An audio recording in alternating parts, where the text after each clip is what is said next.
Hello everyone, मैं निशा शर्मा स्वागत करती हूँ आपका हमारे यूट्यूब चैनल एपीसी एकेडमी पर।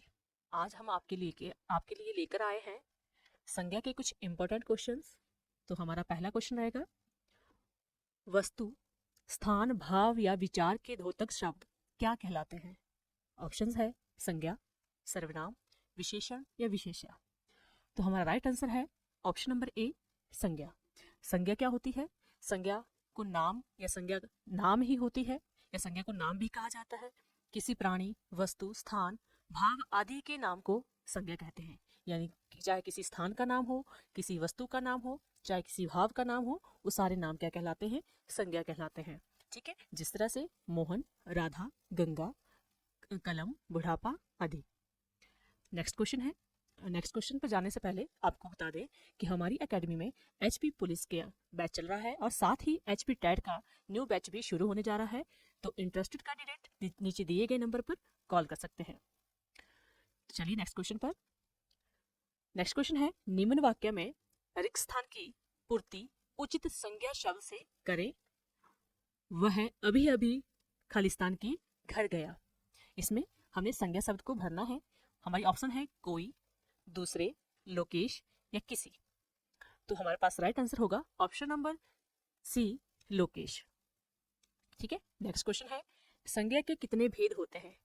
ऑप्शन है 5, 6, 3 या फिर 4। तो हमारा राइट आंसर होगा ऑप्शन नंबर ए, 5। संज्ञा के 5 भेद होते हैं: व्यक्तिवाचक संज्ञा, जातिवाचक संज्ञा, भाववाचक संज्ञा, समूहवाचक संज्ञा और द्रव्यवाचक संज्ञा। व्यक्तिवाचक संज्ञा क्या होती है? जो किसी विशेष व्यक्ति, स्थान या वस्तु का बोध कराते हैं जो शब्द, वो व्यक्तिवाचक संज्ञा है। जिस तरह से गंगा एक व्यक्तिवाचक संज्ञा है। ठीक है, हमारे पास जैसे शहर हो गया दिल्ली, तो दिल्ली क्या है? एक व्यक्तिवाचक संज्ञा है।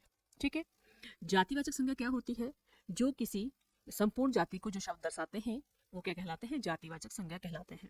व्यक्तिवाचक संज्ञा व्यक्ति विशेष और जातिवाचक संज्ञा संपूर्ण जाति का बोध कराती है। जिस तरह से हमारे पास यहाँ पर गंगा है, तो यहाँ पर जब हमारे पास नदी होगा तो नदी से हमें नदियों की संपूर्ण जाति का पता लगेगा कि सारी नदियाँ आएगी उसमें। ठीक है, तो जिस तरह से हम इसको इंग्लिश में बोलते हैं कॉमन नाउन। कॉमन मतलब सामान्य, सारी चीजें। ठीक है, यहाँ पर दिल्ली है, अगर दिल्ली की जगह पर शहर होता तो शहर एक जातिवाचक संज्ञा है। शहरों में सारे शहर आ रहे हैं, लेकिन दिल्ली क्या है? एक विशेष शहर है, तो ये कैसी है? एक प्रॉपर नाउन है, व्यक्तिवाचक संज्ञा है।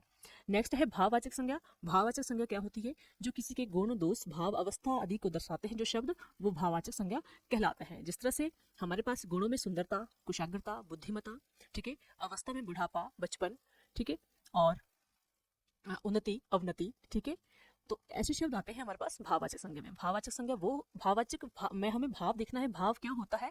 जिस चीज को हम छू नहीं सकते हैं, देख नहीं सकते हैं, सिर्फ महसूस कर सकते हैं, वो क्या होता है? भाव होता है। नेक्स्ट है समूहवाचक संज्ञा।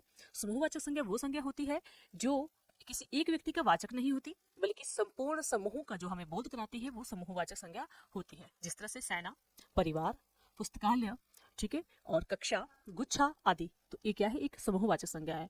और लास्ट है द्रव्यवाचक संज्ञा। तो द्रव्यवाचक संज्ञा वो संज्ञा होती है जिससे उस सामग्री या पदार्थ का बोध होता है जिससे कोई वस्तु बनी होती है। जिस तरह से कोयला हो गया, ठीक है, सोना हो गया, चांदी, लोहा आदि। तो ये क्या आएंगे? द्रव्यवाचक संज्ञा में आएंगे। ठीक है, नेक्स्ट क्वेश्चन है, बुढ़ापा भी एक अभिशाप है। इस वाक्य में बुढ़ापा शब्द क्या है? ठीक है, हमें बताना है कि बुढ़ापा शब्द क्या है। तो हमारे ऑप्शन है जातिवाचक संज्ञा, व्यक्तिवाचक संज्ञा, भाववाचक संज्ञा, या इनमें से कोई नहीं। तो हमारा राइट आंसर होगा ऑप्शन नंबर सी, भाववाचक संज्ञा। अभी हमने किया कि भाववाचक संज्ञा क्या होती है? किसी भाव, गुण, दशा, अवस्था आदि का बोध कराने वाले शब्द भाववाचक संज्ञा कहलाते हैं। जैसे क्रोध, मिठास, बचपन, कालिमा आदि। ठीक है, भाव क्या होता है? जिसको हम महसूस करते हैं। मिठास क्या है? हम इसको देख नहीं सकते हैं, हम इसको छू नहीं सकते हैं, सिर्फ हम इसको महसूस कर सकते हैं। ठीक है, तो एक इस प्रकार की संज्ञा हुई, एक भाववाचक संज्ञा हुई। ठीक है, नेक्स्ट क्वेश्चन है, राम, गंगा, पटना, आम, रामायण निम्न में से किस संज्ञा के उदाहरण है? ठीक है, किस संज्ञा के उदाहरण है? ऑप्शन है जातिवाचक संज्ञा, गुणवाचक संज्ञा, भाववाचक संज्ञा या फिर व्यक्तिवाचक संज्ञा। तो राइट आंसर होगा ऑप्शन नंबर डी, व्यक्तिवाचक संज्ञा। निम्नलिखित शब्दों में से कौन सा शब्द द्रव्यवाचक संज्ञा है? ठीक है, हमारे पास ऑप्शन है कोयला, साहस, सूरज या विद्यार्थी। तो राइट आंसर होगा ऑप्शन नंबर ए, कोयला। ठीक है, द्रव्यवाचक संज्ञा क्या होती है? जिससे किसी सामग्री या पदार्थ का बोध होता है। जैसे दूध हो गया, पानी हो गया, लोहा हो गया, सोना, चांदी, पीतल। ठीक है, ठीक है, इसमें आएंगे हमारे पास द्रव्यवाचक संज्ञा में आएंगे। अब साहस की बात करते हैं तो साहस किस में आएगा? भाववाचक संज्ञा में आएगा। विद्यार्थी क्या है? एक जातिवाचक संज्ञा है। और सूरज क्या है? एक व्यक्तिवाचक संज्ञा है। ठीक है, नेक्स्ट क्वेश्चन है, उस विकाय शब्द जिससे किसी विशेष वस्तु, भाव और जाति के नाम का बोध हो उसे क्या कहते हैं? ठीक है, ऑप्शन है सर्वनाम, संज्ञा, कारक या पद। तो राइट आंसर होगा ऑप्शन नंबर बी, संज्ञा। ठीक है, जिस तरह से संज्ञा क्या होती है? वे शब्द जिससे किसी व्यक्ति, वस्तु, स्थान, भाव के नाम का बोध होता है। जिस तरह से किताब, रमेश किताब पढ़ रहा है, यहाँ पर रमेश और किताब क्या है? संज्ञा है। ठीक है, अगर बात करें कारक की तो कारक क्या होते हैं? कारक एक कारक जो होते हैं भाषा व्याकरण का एक महत्वपूर्ण अंग होता है। ठीक है, जो किसी कार्य, घटना, अवस्था और क्रिया, कर्ता एवं कर्म के संबंध में हमें जानकारी देता है। ठीक है, यानी कारक क्या करता है? क्रिया का अन्य वाक्य के अन्य पदों के साथ संबंध बताता है। जिस तरह से राम ने सीता को फूल दिया। ठीक है, तो यहाँ पर ने और को क्या है? कारक है। नेक्स्ट क्वेश्चन है, व्युत्पत्ति के आधार पर संज्ञा के कितने उदाहरण हैं? ऑप्शन है 3, 4, 5 या 2। तो राइट आंसर होगा ऑप्शन नंबर ए, 3। ठीक है, व्युत्पत्ति के आधार पर संज्ञा 3 प्रकार की होती है, रूढ़, यौगिक और योग रूढ़। नेक्स्ट क्वेश्चन है, व्याकरण की दृष्टि से प्रेम क्या है? हमारी ऑप्शन है भाववाचक संज्ञा, विशेषण, क्रिया या फिर अव्यय। तो राइट आंसर होगा ऑप्शन नंबर ए, भाववाचक संज्ञा। निम्न में से कौन सा शब्द जातिवाचक संज्ञा है? ठीक है, ऑप्शन है व्यक्तित्व, बच्चा, मित्रता या हिमालय। तो राइट आंसर होगा ऑप्शन नंबर बी, बच्चा। भाववाचक संज्ञा की रचना कितने प्रकार से होती है? ऑप्शन है 2 प्रकार से, 3 प्रकार से, 4 प्रकार से या फिर 5 प्रकार से। तो राइट आंसर होगा ऑप्शन नंबर डी, 5 प्रकार से। भाववाचक संज्ञा 5 प्रकार से बनती है, जिसमें जातिवाचक संज्ञा से, सर्वनाम से, विशेषण से, क्रिया से और अव्यय से। ठीक है, इन जो हमारे पास जातिवाचक संज्ञा हो गई, सर्वनाम हो गया, विशेषण, क्रिया और अव्यय हो गए, इनमें प्रत्यय लगा करके भाववाचक संज्ञाओं का निर्माण किया जाता है। नेक्स्ट क्वेश्चन है, भाववाचक संज्ञा कठोरता की रचना किससे हुई है? क्या सर्वनाम से हुई है? ऑप्शन है सर्वनाम से, अव्यय से, क्रिया से या विशेषण से। ठीक है, तो राइट आंसर होगा ऑप्शन नंबर डी, विशेषण से।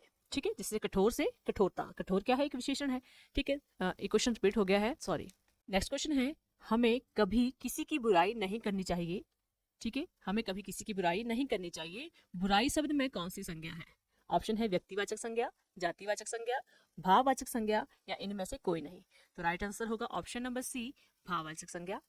किस विकल्प के सभी शब्द विशेषण शब्दों से निर्मित भाववाचक संज्ञा है? ऑप्शन है हमारे पास मिठास, एकता, अच्छाई, ममत्व, निकटता, भूल, सुझाव, वीरता, पढ़ाई, सुंदरता, अपनत्व, चुनाव। तो राइट आंसर होगा ऑप्शन नंबर ए, मिठास, एकता और अच्छाई। तो ये थे हमारे आज के क्वेश्चन। Thanks for watching. अगर आपको हमारी वीडियो पसंद आई तो प्लीज़ वीडियो को लाइक करें, शेयर करें और चैनल को सब्सक्राइब करें। Thank you.